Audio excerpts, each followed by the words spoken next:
Hello, Houston. I am Kariliz Perez with Stone and Fields. And today we're bringing you the Houston real estate market.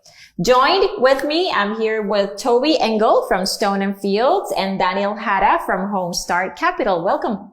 Thank you. Thank you. Absolutely, absolutely. Toby, why don't you tell us a little bit about yourself? So my name is Toby Engel, and I've been a Houston resident for 7 years. In these 7 years, always involved in real estate, buying, selling, investing. And now since 3 years, I've been an agent at Stone and Fields. And month by month, we've been presenting the market update, and I hope you've been following us. Wonderful. Thank you so much. And I am here with Daniel Jara, that is a mortgage broker, and Daniel will give us a little different input than what we have been putting together every month. So Daniel, why don't you tell us a little bit about yourself? Sure. Great. Thank you. I've been in Houston since 81. I've seen the transformation of Houston over the last, it's 40 plus years. It's amazing. Wow. Been a mortgage lender for 20 years at this point, and have seen some wild moves in the mortgage market. And we are a mortgage lender local. We do all types of loans: Fannie Mae, Freddie Mac, FHA, VA, big old mouthful, non-QM loans. Okay. So we're very versatile in all different types of loans. And I'm happy to be here and give you a market update on what's happening with the mortgage environment. I appreciate your time. Thank you. And bilingual, I understand. Oh, thank you. Sí, por supuesto. Hablo español. La oficina es completamente en español. So if you have any bilingual buyers, we can certainly help them from start to finish, all in Spanish. That's wonderful. Thank you very much, both of you. Toby, why don't we get started? All right. So these are the August figures, and we have a little bit about September as well. So we've seen a fifth consecutive drop in sales from month to month. And so in August, sales were almost 70% lower than they were in August last year. Mainly due to consumer inflation and rising interest rates, of course. Right. And what we see is that a lot of people have been moving towards leasing rather than buying a home. Right, Yeah. right. You mentioned higher interest rates and slowing the process of people buying and more sales and so on. Do you have anything to add on that thought? Well, during the months that Toby's bringing up, the rates have done nothing but increase, unfortunately, for the consumer and anybody keeping their eye on the market and wanting to buy that house that they've been waiting on, and maybe hoping that we get back down to 2.5% 30-year fixed rates. Yeah. And I laugh because, it's wishful thinking. Now, unfortunately, it's just not reality in today's world. So every month, since the beginning of the year, we've seen anywhere from 0.5 point to, in some cases, a full point increase in interest rates. So unfortunately, it's just not getting any cheaper from an interest rate perspective. Right. And it doesn't matter how well qualified you are.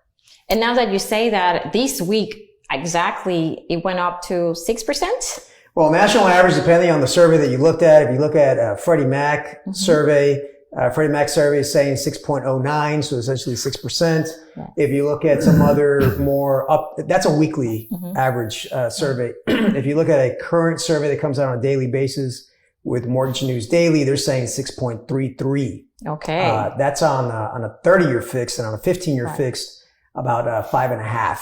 Okay. So they have moved a lot. Yes. And if you go back a year. Right. That's what I was going to get into. If you look back a year, you're going to be sticker shocked.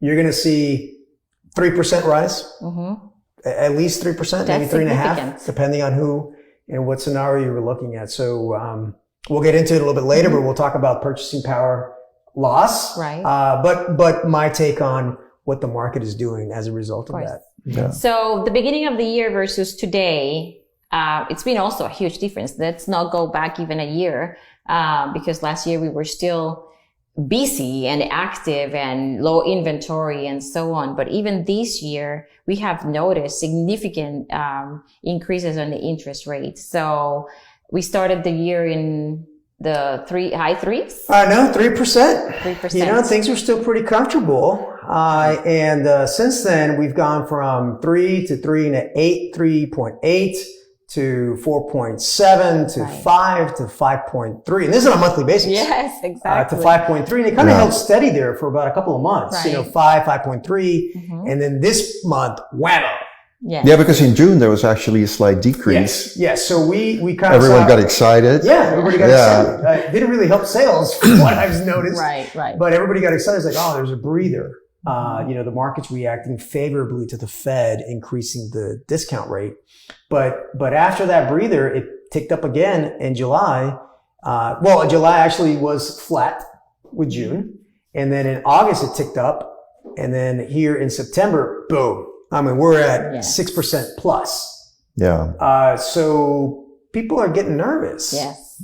Now, I don't think they should. And you probably have some data to support that. Right. But it's not a nice number to look at, especially when you're active in the market. Right. Well, I think we've been spoiled for the last couple of years. Don't you agree?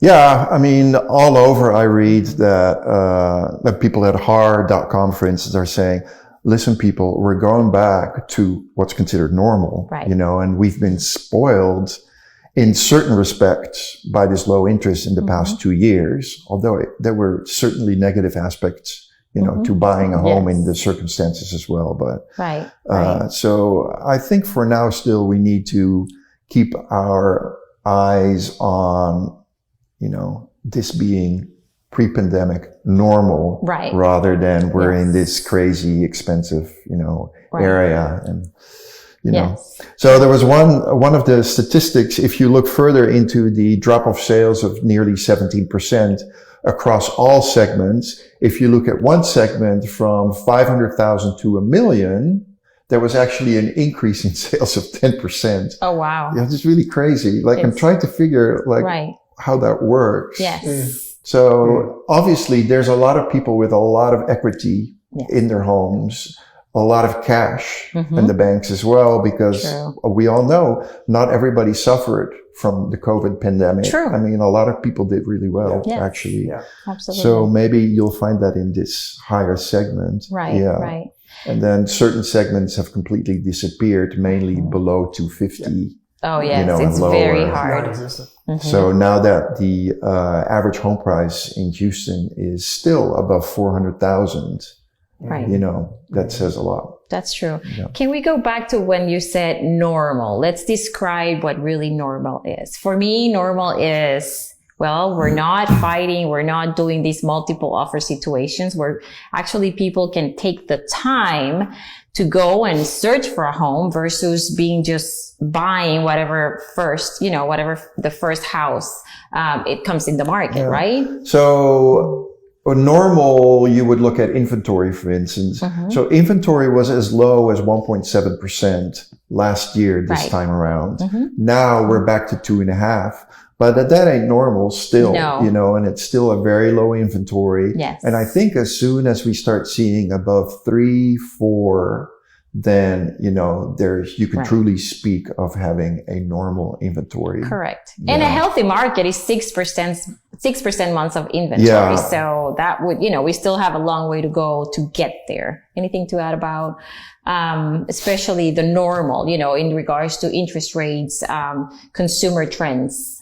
Yeah, you mentioned that we're at 2.5 months. Normal, ideally, would be 6 months. I'm not an economist, but I'd like to play one here on the podcast today. Based on what I've known and what I've seen and the studies that I've read, Texas is going nowhere but up. Texas is a magnet of population shift. Yes. Texas, Oklahoma, Florida, Georgia. These states are attracting population shift. There's other states that are, losing them. And so I don't know that we as a marketplace are going to be able to get back to even what we consider to be normal market dynamics for quite a while.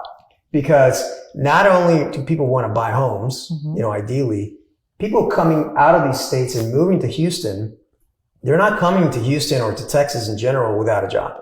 Yes. They're coming in with relocations. And when they're coming in with relocations, we're talking about relocating managers and professionals, people that have the ability to buy homes. And so for that reason, I don't know that we can outbuild and create enough inventory to get to 3 months of inventory Right. quickly or 4 months of inventory quickly. So we may be in this for the long haul. Right. The normal may be the new normal. Right. We may be looking for the next 3 to 5 years with 3 to 6 months inventory. Versus the 6, yeah. Versus 6 or plus. Yeah. Right. So, I don't know that we're going to be able to get there. I mean, I don't know that we'll get to 6 months in 2 years. Right. So what you're saying is we will be looking and dealing with a housing shortage in practice still for a very long time to come. If you read all the economists out there from the banks, and even NAR, if you look at regional demographics, we are going to be at a deficit of housing in these regions for the long haul. Yeah. Right. For the long haul. So then if you mention the words that we don't want to speak out, bubble, this shortage of inventory will always have an upward pressure on prices no matter what. No matter what. Yeah. I've always said, buying a house is essential to life. Okay? It's an aspirational Of course. aspect that Right. people... It's a dream. Yeah. Yes. It's a dream. And for that reason, it's essential because if you don't have a dream, then what are you doing? Right. So it's essential from that perspective. You want to own a house. You want a piece of the pie. You want the American dream. And so the natural thing is to want to buy a home. Right. Now, if we have all these people coming in, those that are sitting on the sidelines right now, whether they own a house and thinking about upgrading or they don't own a house and I'm going to buy a house, but it's got to be in the future. I'm waiting for the bubble. Yes. I'm waiting for the bubble. Daniel, you just told me rates are up almost 3% year over year. And Toby, you just told us that inventory is increasing. The bubble's coming. Yes. I would argue against that all day right now, based on what I'm seeing in terms of population shift, in terms of employment shift, in terms of the economic growth that Texas is experiencing. So if you're on the sidelines thinking, hey, that $500,000 house is going to fall to $400,000 now. I just don't see it. No, I don't see it. I don't see it. I don't think so either. To wait for the bubble, you know what? When you make predictions, somebody's always right. Yes. I'm not putting my bet. That's right. And I think to focus on the more positive aspects of what's happening, first of all, inventory is rising, as we said, so there's more choice, although it's still very little choice.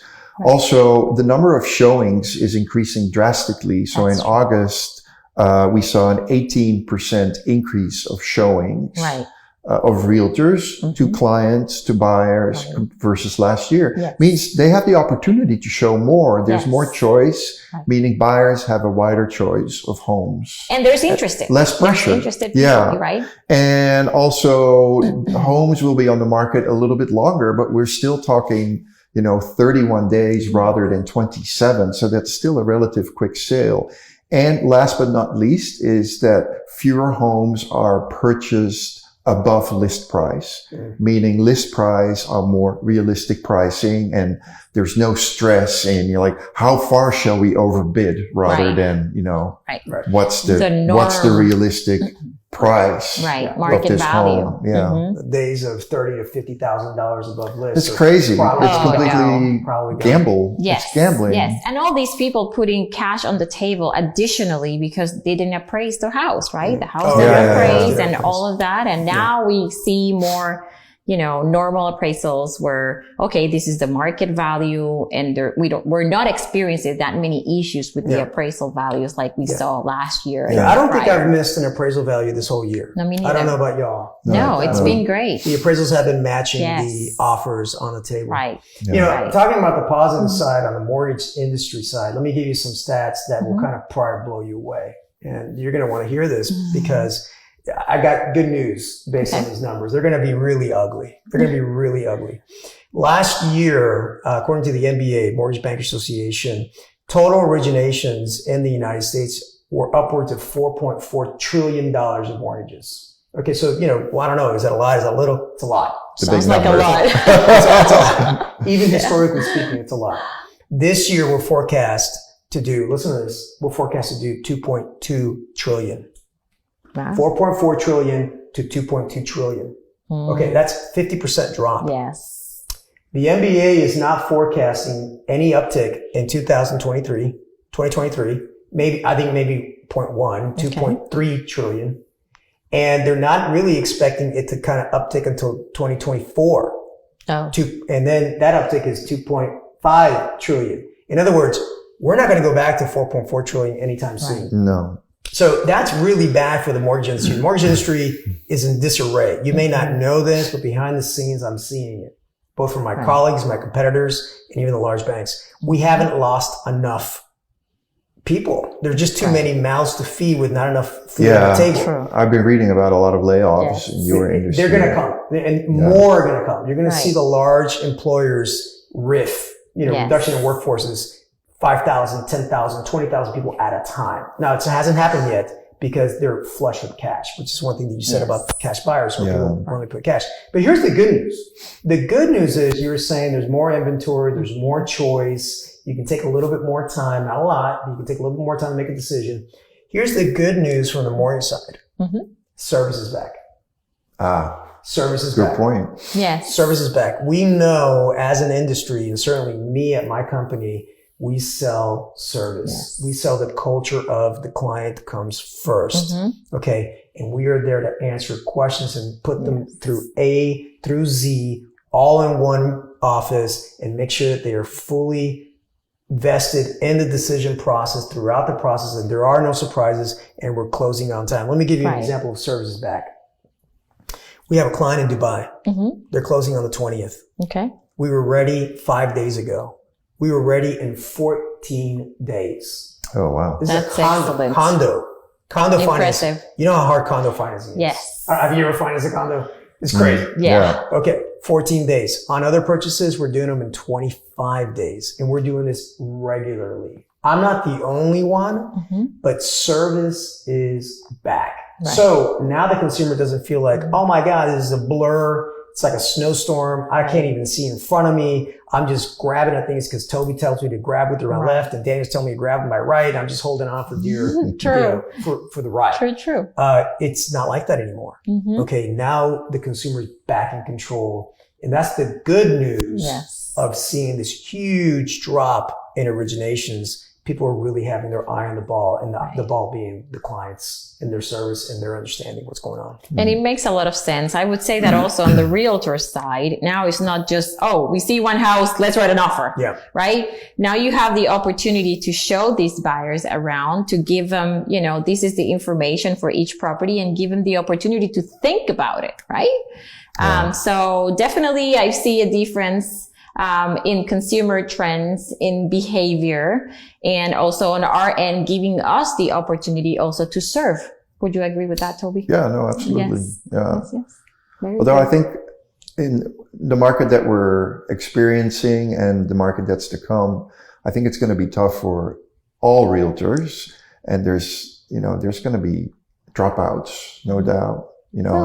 We ourselves are trying to reinvent ourselves, to keep business at a high level. Right. And, but that's what capitalism and a healthy market is all about, right? Of course. And we have to adapt to what the market, presents us, right? So it's a changing market and we are used to it.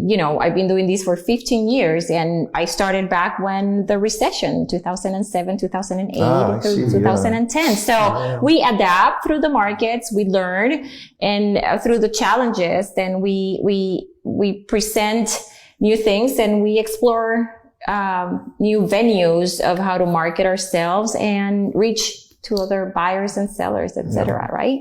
So very good. So it's all good. It's all good. Change happens, and it will always happen. Right? And we will adapt, and we will keep moving forward. Right? One thing that I want to say along the lines of change is that I've noticed a change in people's willingness to buy more home. Yes. So prices are up, right, year over year, almost 10% this past month. I think 9.9% or 8.9%. Prices are up and interest rates are up. So that just means you're going to pay more for the same house. Right. And I call it purchase erosion. Okay. So you're just going to have to pay more for the same house or buy less house. But here's the thing. I'm noticing that families or couples or even single people are willing to pay more for a house. Right. In other words, they're taking money out of certain budgets maybe entertainment, maybe travel, maybe clothing, maybe cars. Bottom line, they're taking from other areas so they can buy a home. And why? Because lifestyles have changed. Yes. People are working from home now. Yeah. Okay, they have a home office. COVID has definitely brought about a big change in all sorts of aspects of life. Yes. And people are looking for larger homes, and because of COVID, but they're not going to do a step back now. Right. They're not going to Yeah. stay back. I think this trend's here to stay because I remember when this happened and the freeways were empty. Remember that? Yes, I do. Empty freeways? No traffic. No traffic. It was delicious. Galleria Yes. was, Oh my Galleria gosh. 610. Piece of It wow. was delicious. And then I would get to the office and yet I'd be working with borrowers who are working from home. And it was hard to adjust to that because now you're using new technology and you had never used that technology. Well, guess what? We're 2.5 years into it, almost 3. Yes. Okay. Now getting on Zoom is like, yeah, sure. Oh, no more Zoom for me. Well, no more Zoom. No, I'm good. I'm good. So we learned the new one, Go Teams. You know what Yeah. Go Teams is? It's the No. Microsoft version of Zoom. Oh. And so people are like, yeah, Go Teams. Yeah, we've been using that for 2 years. Yeah. And I'm like, really? Wow. We just got used to it about a year ago. So this technology is here to stay. Yes. Now people are comfortable signing electronically. Not that they weren't That's before, but they're like, yeah, sure. Well, what else? Let's go. Right. No, so absolutely. this working from home, wanting to play at home more, building working out in your own home so you don't have to go out That's to the me. gym.